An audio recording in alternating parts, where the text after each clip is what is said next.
Chapter 5, in which Piglet meets a heffalump. One day, when Christopher Robin, Winnie the Pooh, and Piglet were all talking together, Christopher Robin finished the mouthful he was eating and said carelessly, "I saw a heffalump today, Piglet." "What was it doing?" asked Piglet. "Just lumping along," said Christopher Robin. "I don't think it saw me." "I saw one once," said Piglet. "At least, I think I did," he said. "Only perhaps it wasn't." "So did I," said Pooh, wondering what a heffalump was like. "You don't often see them," said Christopher Robin carelessly. "Not now," said Piglet. "Not at this time of year," said Pooh. Then they all talked about something else until it was time for Pooh and Piglet to go home. At first they stumped along the path which edged the 100-acre wood. They didn't say much to each other.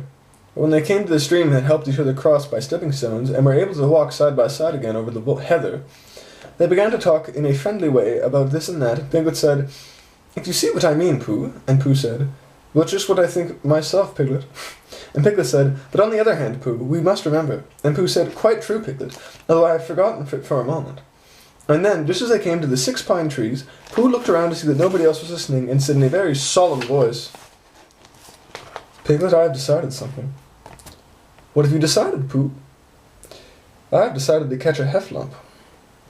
Pooh nodded his head several times and he said this, and waited for Piglet to say, "How?" or "Pooh, you couldn't," or something helpful of that sort, but Piglet said nothing. The fact was Piglet was wishing that he had thought of it first. "I shall do it," said Pooh, after waiting a little longer, "by means of a trap. And it must be a cunning trap, so you will have to help me, Piglet." "Pooh," said Piglet, feeling quite happy again now. "I will." And then he said, "How shall we do it?" And Pooh said, "That's just it. How?"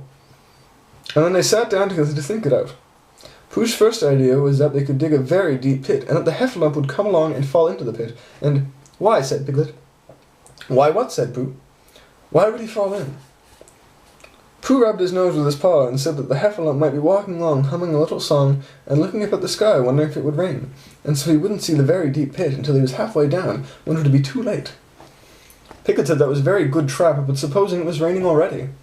Pooh rubbed his nose again and said that he hadn't thought of that, and then he brightened up and said that if it were raining already, the heffalump would be looking up at the sky wondering if it would clear up, and so he wouldn't see the very deep pit until he was halfway down, when it would be too late.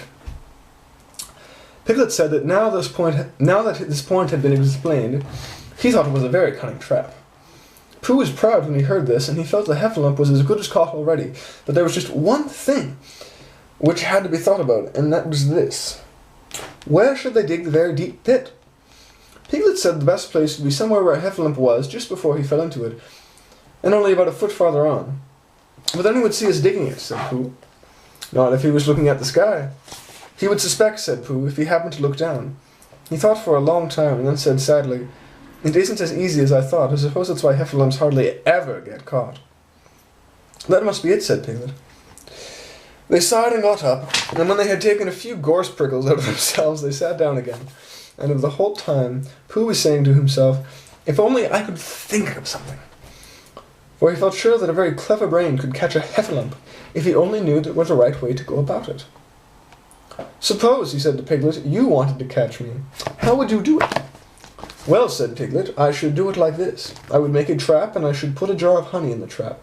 And you would smell it, and you would go after it, and I wouldn't go in after it," said Pooh excitedly, "only very carefully so as not to hurt myself. And I should just get to the jar of honey, and I should look around the edges first of all, pretending there wasn't any more. You know, and then I should walk away and think about a little, and then I should come back and start looking in the middle of the jar. And then, yes, well, never mind about that.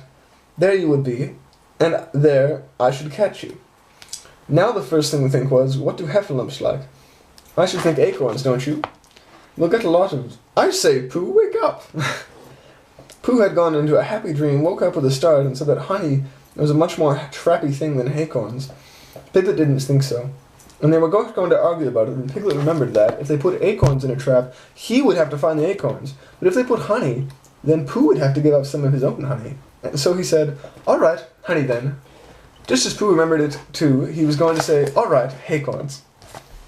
"Honey," said Piglet to himself, as in a thoughtful way, as if he were now settled, "I'll dig the pit, while you go and get the honey."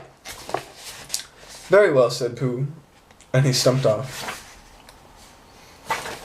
As soon as he got home, he went to the larder, and he stood on a chair and took down a very large jar of honey from the top shelf. It had honey written on it, but just to make sure, he took off the paper cover and looked at it, and it looked just like honey. But you can never tell, said Pooh. I remember my uncle saying once that he had seen cheese just as this colour. So he put his tongue in it and took a large lick. Yes, he said, it is, no doubt about that.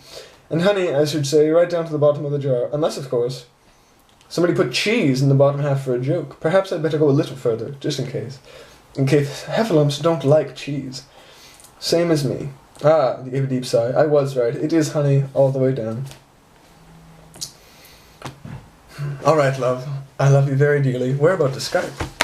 And I do not want to delay this any longer. But we're about halfway through the chapter. And I think this is going to be a very good chapter to get through. So, I'm now going to prepare for our Skype date.